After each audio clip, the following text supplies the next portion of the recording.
Welcome to another beautiful. Yesterday got too hot, so perhaps hopefully it doesn't get too hot today. Northwest of Ireland towards the end, near as August comes to a close.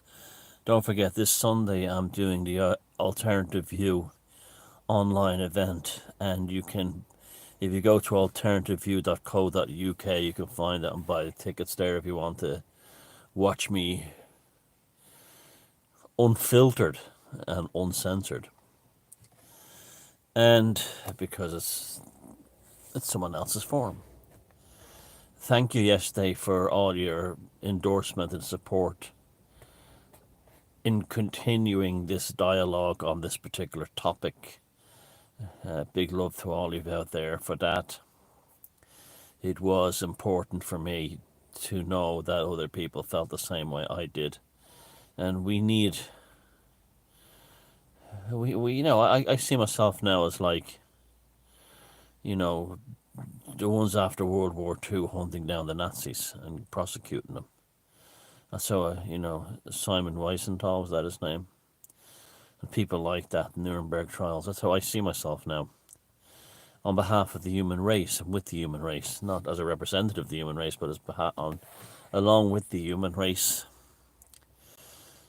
getting justice for what was done since officially spring 2020. It continues. I saw 3 cars on the side of the road abandoned this morning that weren't there yesterday. They were obviously highway die, where someone was stressed out driving, and what happened, and the transubstantiation decided to take effect, and they pulled over to the side of the road and called for help. Hopefully they all survived, but that happens all the time. The skydive continues, and celeb dead. We had an actress, a movie actress, a country and western singer, and a TV actor all die in the last 2 days, all aged 32 to 37, young people. And the great vanishing is now complemented with the great denial, because it's a very difficult thing, isn't it? People say, are they really that insane? Are they really that mad? They want us to eat insects. They're destroying tens of thousands. Well, agriculture is 8,000 years old. A proven technology and system. They want to wipe it out tomorrow night. When you see people like Klaus Schwab and Windows Zero, Gates, what they are Travis Bickle with money. Travis Bickle, in a taxi driver, one day a rain is going to fall and wipe the scum off the streets. Well, they're the same mentally ill as and all our leadership is as Travis Bickle in Taxi Driver. They're just as mentally ill and just as full of hate and rage, and just as shifty and sleazy in their own kind of way, and low class and socially inept. Well, they just have billions of dollars behind them and a public platform. If the likes of, how many years I've been saying to you, if you knew someone and they behaved in the manner in which Hillary Clinton behaved live on TV when she was told that Muammar Gaddafi had been murdered by being anally sodomized with a bayonet, you would look at we saw, he died. If you were sitting at a dinner table with someone like that, or in company with someone like that, you wouldn't want anything to do with them ever again. Yet this is how these non-humans behave. Bill and Melinda Gates can sit there and quite casually talk about genociding countless millions of Africans, or using them as lab rats, and with a smile on their face, and then saying, you don't have a choice, you're all going to get the same, you better do as I tell you. Completely unelected, completely no public mandate to do what they're doing. Same with Klaus Schwab and the rest of them at the WEF. Uh, you will eat bugs. You will, there's articles on their website that say things like, is it important to have a meaningful life? Or is happiness overrated? I mean, this is what we're dealing with, these crazies. And these genocidal madmen that have always been there, who are terrified there's too many of us because it cuts into their wealth. That's really what it's about. The more of us there are, the less wealth there, the less power their wealth has. Because we dilute it by our very existence, so therefore our very existence has to be wiped off the face of the earth for the scum that they see us as. And, now we're going to we're entering, I have to be careful now. The Russell Brand stage is coming with the whole globalist thing now. Russell Brand, the ultimate shill, the ultimate crisis actor. I know some of you think he's a good guy, but I've been watching him for years, and let me show you how he'll work with it. He will have his radio broadcast talking about Klaus Schwab and the nasty things that Windows Zero and the whole thing about this, that, and the other, and mandatory Neilcraft, and you go, God, someone in the top at our side. But he'll do what he always does. He will take you so far, and he will say, we need to be stakeholders in this discussion, and the best way to do that will be vote for Labour in the next election. That's what he did last time. Remember when he let all the maggots, he let all his mindless maggots like the Pied Piper into voting for the Labour Party, and they're all going, Russell says we must vote Labour, we'll vote Labour, this kind of thing. And there's a new organisation that's just started up, and honest to God, it's hilarious. The promotional video they've made looks like something that WEF would make. Lots of people in slow motion hugging and holding hands. Together we can fight the globalists. And there's a chick hosting it, is clearly from some like aristocratic family who's been like Russell Brand, the chosen state-sanctioned dissident that you must follow. And they're going to have a walkout day. So a walkout, it'll be like it's just another version of Occupy. The same thing. Occupy was generated when people were furious about the banking scandals in 2008 and 2009, and so they created Occupy to channel people's anger into that, so they could hold up the signs that were printed by written slogans that were created and printed up by Madison Avenue advertising agents, and say absolutely nothing. Absolutely nothing except to endorse the current system. And this walkout day they're planning to have every Sunday. They want people to have. Why are you just walking out on a Sunday? The businesses are all closed anyway. So anyway, this walkout day, family. If you haven't seen Christian Morris's Family Fun Day video of the anti-lockdown protest and one of the funniest fucking things you'll ever see. But Family Fun Day. I should just see your mom with the top on his head. Jesus. It's true. That's what it's like. And, if it happens in Ireland, they'll be doing the usual thing. They'll be marching with Palestinian flags and as a symbol of their Irishness, and just like, maybe posted of the Jewish rabbi on a stick or something. I don't know. And they'll be doing that. And all the slogans and signs will be addressing politicians by their first name, like they're their friends, and then they go home and nothing changes. That's what this new thing they have, where I think it's called Reignite Freedom or something. It's so obviously a shill operation. It's hilarious. The slick they probably even use the same company. It's obviously the WF who've done it, and it's as clear as that day. Anything to protect the political class. And so the same ones who march with Occupy will go, I'm fighting the globalists, and like bongos and dreadlocks, Trustafarians, the usual thing, And they'll go marching thinking, we're fighting the globalists, y'all. And truthers will be there going, we're fighting the globalists, now, fighting the globalists, the Illuminati. They gave me a sign to hold up saying, who will save the climate? That's the sign they gave me. The sign said, they gave me, and then my friend Darren, he got another sign that said, change. We need change now. but it didn't tell us what the change was. It's that kind of thing. Just all very vague, all very superficial, all very. Do you ever see that? They have this thing called the Young Activist of the Year award. And when the banking crisis happened, the one that won was an attractive young bird from an establishment family who threw a bucket of confetti on bankers who were having a meeting. A bucket of confetti, and she was Activist of the Year. If we had real activists, she'd be going up there with an AK-47, and that's the purpose of all the state. The purpose of Russell Brand is to stop you from going down to 10 Downing Street with an AK-47. The purpose of Reignite Freedom, Occupy, all these other things that have been set up over the years, these shill operations, is to stop you from actually tooling up and doing something to actually change it. Assassinations of civil servants and so on. That's do to Michael Collins. I mean, you want to know how to do it. You want to know how to win your freedom. Watch the movie Michael Collins. He lays it out in clear terms. Next time, Harry, we won't play by their rules. We'll play by our own rules, Harry.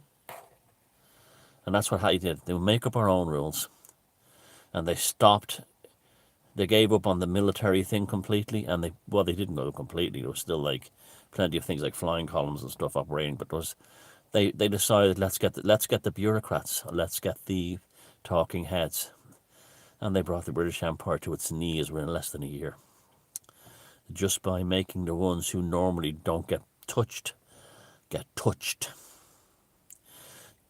People, newspaper editors and journalists living in fear behind the locked doors. Bureaucrats and senior civil servants living in terror. You take down the system in that level, the whole thing falls apart. It's no use walking down the street with a sign saying, change, or, who will solve the energy crisis, and a picture of a windmill next to it, a sign that was handed to you by the organisers to hold up for the photo ops. And you fall for it every time, just like you fell for everything.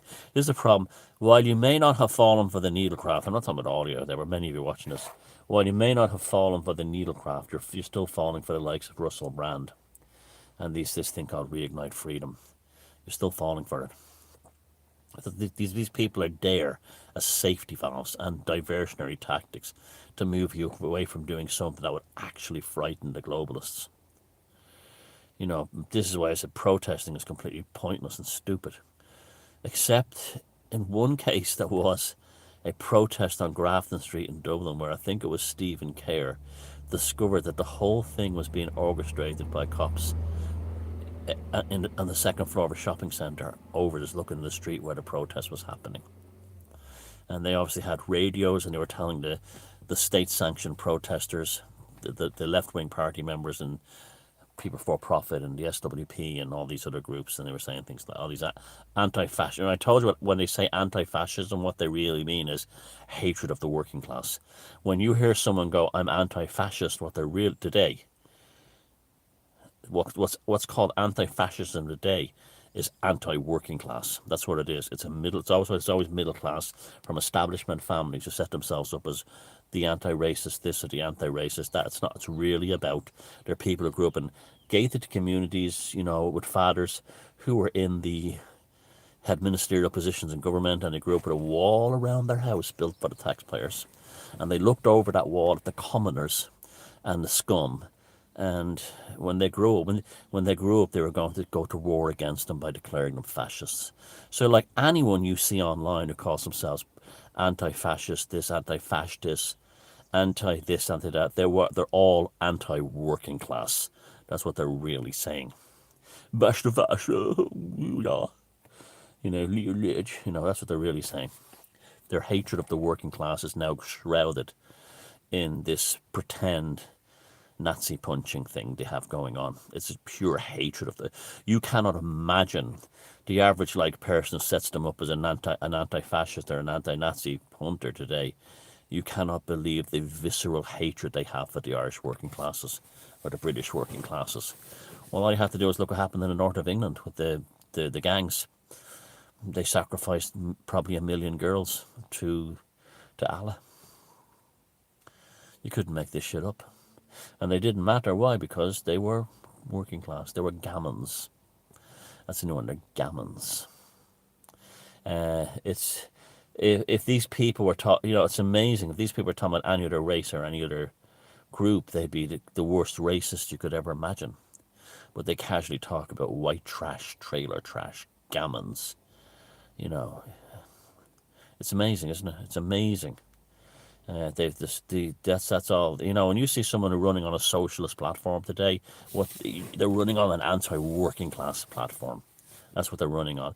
Socialism in 2022, and as well as anti-fascism, anti-far right, means a hatred of a bloodthirsty, visceral hatred of working class people. That's impossible for an average person to get. The bigotry that's in their minds against the working class. The commoners. When I was a kid, I was called a commoner once. I remember that. I was from Ballymun, and we were camping, I think, down in British Bay. And we were walking down one day talking, and I heard this woman go in a posh voice, South Dublin, County Dublin voice. She goes, William, stay away from those commoners. Those commoners are over there. She's talking to us. We're just ordinary working class kids chatting among ourselves. But you heard her accents. Now, William today is probably a member of the Irish Nationalist, Anti-Fascist, Anti-Nazi League. And he has a Twitter page where he talked about bashing the fash. But, when he was young, that's just the hatred his mother instilled in him for working class people that he's carried into his life today. So I was just thinking, there was isn't everything poetic? Isn't everything is poetic in nature? And everything is a poetic resolvement. You ever notice that? And I always think of one of the things that, first of all, I want to say there was a marathon in South Africa yesterday that its entire history, 8 people have dropped dead running. It's been going for 50 years. 3 dropped dead yesterday during the marathon, and something like 70 plus were hospitalized. The winner was rushed to hospital dying. Of course, it's all normal, the new normal. Now, so we have sky die, highway die, celeb dead, and athlete delete. They're the code words. You see, we're turning into a kind of a masonry here. We're turning into a kind of a fraternity, a brotherhood, a sisterhood. We're developing our own vernacular. This is part of the development of the parallel society. We have to even change the very nature of our language. I'll give you an example. Now, I was thinking about marathons, right? The Snickers bar in this part of the world used to be called the Marathon Bar. Same wrapper, same chocolate and peanut and toffee bar, fudge bar, whatever it's inside it. But it had the name Marathon on it. Okay? And when it became Snickers, it became a kind of symbol for globalization. The same with Smarties. You can't get Smarties anymore, or Beanos. They were another one. Chocolate beans like M&Ms, and they're all gone, and they've been replaced by M&Ms. And there was other examples like Starburst. Skittles had a different name. They had a different name. And you had opal fruits, and you had all these other sweets that are all absorbed into the globalist brands and been wiped out. And it gave, like, I remember, like, first of all, when I was a kid, there were loads of Irish confectionery companies. There was a huge chocolate factory in Tala that produced chocolate bars for the Irish market with their own names. And this happened in every country. I remember there was a thing called a 2 and 2 bar. It was dark chocolate on top, milk chocolate on the bottom, and in the middle a kind of a creamy nougat kind. It was delicious, actually. A 2 and 2 bar. And there was all kinds of. Then they vanished, and we got regional chocolates. So the EU brought in the regional ones, and now globalization. We have basically American brands like Oreos. What the fuck are Oreos? They're in everything and everywhere. What are Oreos? Why that? And they taste like shit. and there's weird graphics and sigils on them and everything. And yeah, I mean, and yet these people who claim to be socialists don't fight for local companies and local businesses.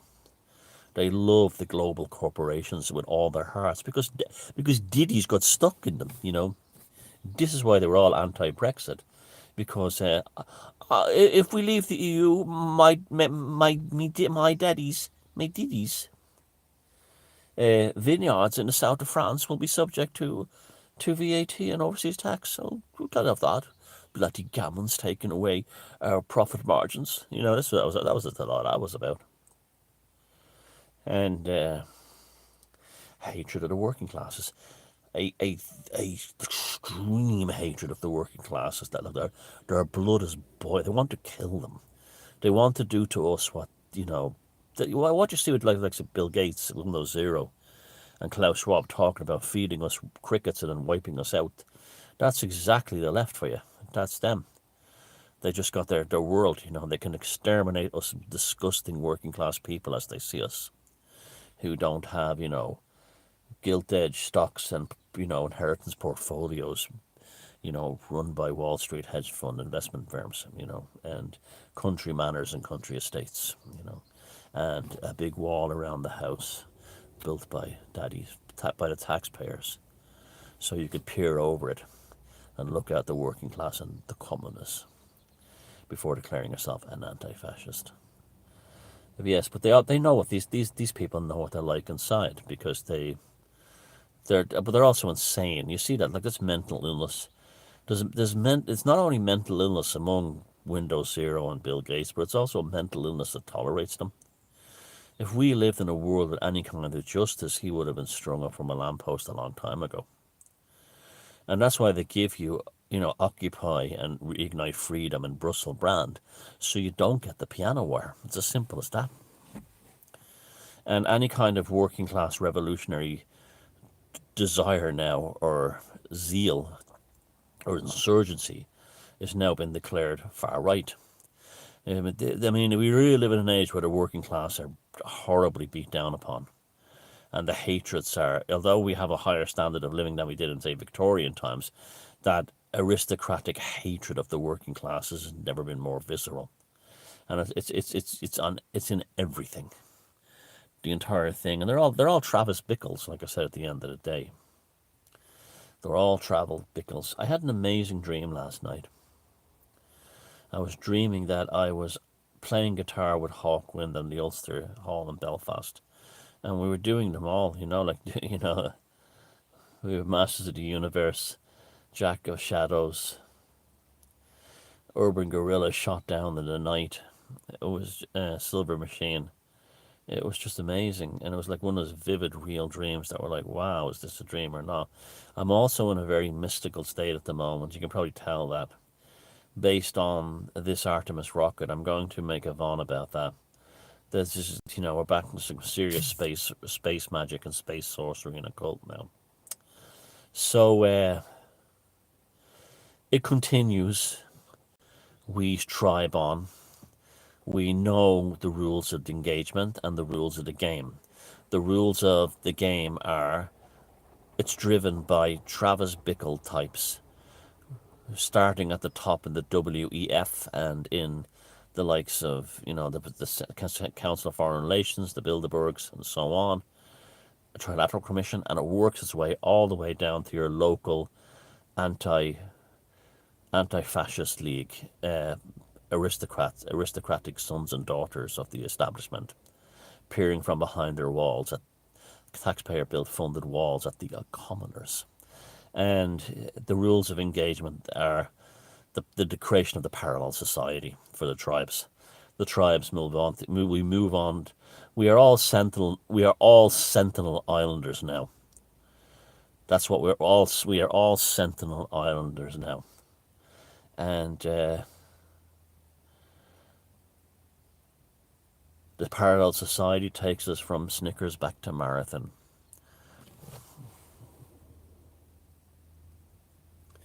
Metaphorically, of course, but much, much more than that.